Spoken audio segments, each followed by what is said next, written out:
Chapter 23. Scarlet POV. Habang papasok kami sa entrance ng resort, napansin ko naman na parang nakatingin ang mga mata ng mga tao sa akin. At biglang napukaw ang aking atensyon sa isang babae na nakaupo malapit sa may front desk. Nagulat pa ako nang bigla itong lumapit kay Patrick at agad itong yamakap. Dahil sa pagkagulat ko, bigla naman akong napabitiw ng pagkahawak sa kamay nito nang makita ko na niyakap ng mahigpit nito si Patrick. Napansin ko rin na parang nabigla rin ito sa mga kaganapan. Kagad naman itong itinulak ang braso ng babae at hinawakan ng aking kamay. Good morning guys. Do we have many guests today? Wika nito sa mga staff na parang inignore lang ang mga nangyari kani-kanina lang. Nagsiyuko naman ang mga ito at sabay-sabay na bumati kay Patrick. Yes sir. Marami naman po. Sagot ng mga ito. Maya-maya pa ay lumapit naman ang babae na kanina lang ay, ito yung yamakap kay Patrick. Sir Patrick, need ko na po ang certificate ngayon. Baka pwede po makakuha. Wika ng babae sa maarte na boses. Bigla namang napakunot ang noo ko dito. Kanina pa nagpa-chancing kay Patrick ah? Napupuno na ako dito eh. Hindi ko na talaga napigilan dahil sa sobrang inis ko, pasikreto kong kinurot ang palad ni Patrick. Agad naman niya itong napansin at napatitig ito sa akin habang nakangiti. Narinig ko na lang na kinausap niya ang isang staff. Gumawa ka ng mga certificate sa lahat ng mga nag-OJT dito sa resort para iisa na lang ang pagpirma ko mamaya. Baka kasi magkataon na hindi ako makapasok ng resort at kailangan nila ng mga certificate. Narinig ko pang utos nito sa isang staff. Tumango naman ang kausap nito at agad na rin kaming umakyat sa itaas kung saan nandoon ang opisina ni Patrick. Hanggang sa nakapasok kami sa loob ng opisina nito hindi ako umiimik. Naiinis talaga ako sa babae na yon, masyadong nagpapapansin. At ito namang dipunggol na si Patrick, parang wala lang din sa kanya na niyakap siya eh, parang nagustuhan pa nga yata niya. Hay nako, nakakabwisit talaga. Ahem. Sweetie, okay ka lang ba? May masakit ba sa'yo? Bakit parang kanina ka pa walang imik dyan? Saan nito? Akmang yayakapin ako ni Patrick nang itulak ko ito palayo sa akin. What do you think, Patrick? Natutuwa ako sa mga nakikita ko kanina habang niyakap ka ng babaeng iyon. At ikaw naman, parang gustong-gusto mo pa na niyayakap ka. Inis kong sagot dito. Napahalakhak naman ito habang pinulupot ang braso nito sa aking baywang. Hindi na ako nakapalag pa dahil mahigpit ang pagkapulupot ng braso nito. Ayun ba? Si Cynthia? Hindi ko na kailangan pang ipagpakilala siya sa'yo dahil hindi naman siya importante eh. At isa pa, ayaw ko mag-aksaya ng oras sweetie sa mga walang kabuluhang bagay. Wika nito at pinindot ang dulo ng ilong ko. Gulat naman akong nakatitig dito. Ano ang sabi mo? Iyon ba si Cynthia? Bakit wala ka man lang nabanggit sa akin na dito pala nagtrabaho si Cynthia mismo sa resort mo? Pautal-utal kong sagot dito habang naiinis. Nagtataka naman si Patrick habang nakatitig sa akin, marahil dahil sa aking naging reaksyon. Pasensya ka na sweetie, hindi ko nasabi sa iyo kaagad. Nawala na kasi sa isip ko ang mga bagay na iyon. Isa pa, hindi yun dito nagtatrabaho kundi nag-OJT lang. Kaya nga di ba, humingi siya kanina ng certificate kasi need na daw nila sa school. Saan nito? Bigla naman akong kumalma dahil sa sinabi ni Patrick. At kilala ko na talaga ito, pag hindi naman importante wala talaga itong pakialam. Kahit ako nga naman, kung hindi naman importanteng bagay wala din akong pakialam eh. Pero kahit na Patrick, bakit ganyan siya ka-close sa'yo? Siguro may nangyari talaga sa inyo nun, ayaw mo lang magsabi eh. Tugon ko dito habang seryoso ang mukha. Bigla namang napataas ang kilay nito habang nakatitig sa akin. Paulit-ulit na naman ba tayo sweetie? Di ba pinaliwanan ko na sa iyo ang buong katotohanan? Isa pa, akala ko ba okay na tayo doon? Sagot nito. Napakagatlabi naman ako.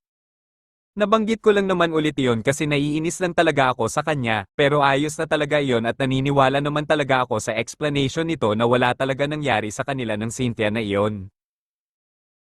Okay na po master, sorry na. Naiinis lang kasi talaga ako kanina dahil hinayaan mo lang siya na yakapin ka. Buti na lang at may natitira pa talagang kunting pasensya sa akin kaya hindi ko siya sinabunutan. Pero kapag naulit pa yon Patrick, iwan ko lang kung ano ang magagawa ko sa kanya. Seryosong tugon ko dito. Ngumiti naman ito at nakayapos sa aking tiyan habang himas-himas ito. Sweetie, huwag ka nang ma-stress. Sige ka, kapag magminal dita ka ganun din yan si baby. Pagbibiro nito. Napangiti naman ako sa kanyang sinabi at kaagad naman itong binuksan ng kurtina ng sliding window sa kanyang office. Namangha naman ako sa aking mga nakikita dahil ang ganda naman pala ng paligid ng resort. Pat, ganito pala kaganda ang resort mo. Hindi ko man lang ito naikot nung immersion namin. Ikaw kasi, inuwi mo ako kaagad sa kondo.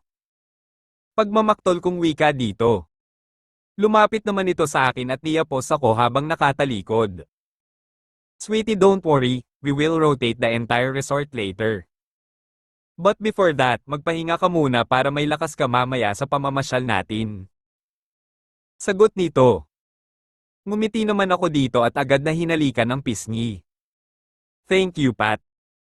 Sige matulog lang muna ako saglit. Sagot ko. Inalalayan naman ako ni Patrick sa mahabang sofa ng kanyang opisina at pinaupo. Sweetie, are you comfortable here? Pero kung hindi, may private room naman para naman makapagpahinga ka ng maayos. May mga available pa naman na mga room. Saad nito? Umiling naman ako kay Patrick. Pat, okay na ako dito. At isa pa, hindi naman ako matutulog. Nakangiti ko namang sagot. Hinalikan naman ako ni Patrick sa noo at bumalik sa kanyang lamesa. Alam kong masyado itong busy ngayon dahil ilang araw din itong hindi pumasok upang mag-asikaso sa mga papel ng aming kasal. Hindi ko rin nakalain, ganito din pala ito ka-estrekto sa mga tauhan niya. Mabait siya kung sa mabait, pero kapag oras ng trabaho kailangan magtrabaho ka din ng maayos. Hindi ko na maleyan na nakaidlip na pala ako. Naalimpungatan naman ako dahil naramdaman ko na parang may dumampi sa aking mukha. Napabalikwas naman ako ng bangon dahil sa pagkagulat. Sweetie, ako lang ito, ang gwapo mong asawa. Hihihi, sorry, nagulat ba kita? Wika nito habang niyakap ako ng mahigpit. Anong oras na ba, Pat? Aalis na ba tayo? Sagot ko dito. Maaga pa, sweetie, mag-lunch muna tayo. Nagpadala na ako ng food natin kanina habang natutulog ka. Alam kong gutom na kayo ni baby, kaya kumain muna tayo. After natin kumain iikot lang tayo sa buong resort para hindi ka naman ma-bored. Saad naman ito at nag-umpisa na kaming kumain. Pagkatapos namin kumain ni Patrick, tumawag muna ito upang ipakuha ang aming pinagkainan at bumaba na din kami.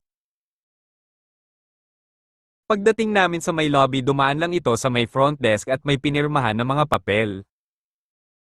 Baka ito yung mga certificate at isa kasi na humingi si Cynthia nito kanina. Akmang aalis na kami ni Patrick nang magsalita ang isa sa mga staff niya. Sir Patrick, nagpaalam po pala kanina si Cynthia maaga po ang out niya dahil may pupuntahan daw po. Saad nito? Kanino siya nagpaalam, sa'yo? Ilang weeks na lang ba ang OJT nun? Seryosong tanong ni Patrick sa kanyang staff. 1 week na lang, sir. Kaya humingi na po siya ng certificate dahil kailangan na daw nila ito sa school. Saad naman ito? Next time huwag kayong pumayag na basta na lang mag-out ang mga OJT na hindi makakarating sa akin. Nasa office lang naman ako, bakit hindi kayo tumawag na mag-out pala si Cynthia? Di ba hanggang alas 5 ng mga OJT? Tanong nito ulit. Tumango naman ang kanyang staff habang nakayuko ito at ako naman tahimik lang at nakakapit pa rin sa braso ni Patrick. Hindi naman na sumagot ang kanyang kausap at dali-dali itong lumabas ng lobby habang nakahawak ito sa aking kamay. Pat, relax ang puso mo. Huwag masyadong ma-stress sa mga ganyang bagay. Tugon ko dito habang nakangiti. Napahinto naman ito sa paglalakad at hinarap ako. I'm sorry sweetie, hindi ko lang kasi maiwasan ang mga ganyang bagay. Gusto pala ni Cynthia na umalis ng maaga, bakit hindi siya nagpaalam sa akin mismo, bakit sa staff pa? Paano pala kapag nakita ng kapwa nila OJT yon, ano ang sasabihin nila? Kung ganun okay lang pala magpaalam sa mga staff hindi mismo sa akin. Kung gayon sila na ang amo. Mahabang sagot nito. Hindi naman ako umimik dito at tiningnan ko na lang ang mga paligid. Hindi ko akalain na ang Patrick na sobrang bait at super sweet ganito pala ito kaseryoso pagdating sa kanyang trabaho. Ang Patrick na kilala ko kapag naiinis ako dito para itong maamong tuta. Ngayon ko masasabi, hindi ko pa pala talaga ito lubusang kilala. Pero pinahanga talaga ako ni Patrick, ganito pala talaga ito ka-strekto. Kaya siguro lumago ang negosyo nito kasi magaling siya mag-handle. Isa pa, kaya siguro ipinagkatiwala na lang ng tito niya ang resort dito sa Makati dahil talagang mapagkatiwalaan pala talaga ito pagdating sa negosyo. Napapitlag pa ako ng kalabitin ako ni Patrick. What are you thinking, sweetie? Bigla ka kasing tumahimik eh. Tugon nito. Wala naman Pat, may naisip lang kasi ako. Sagot ko naman. Ano yon? Yung nangyari ba kanina?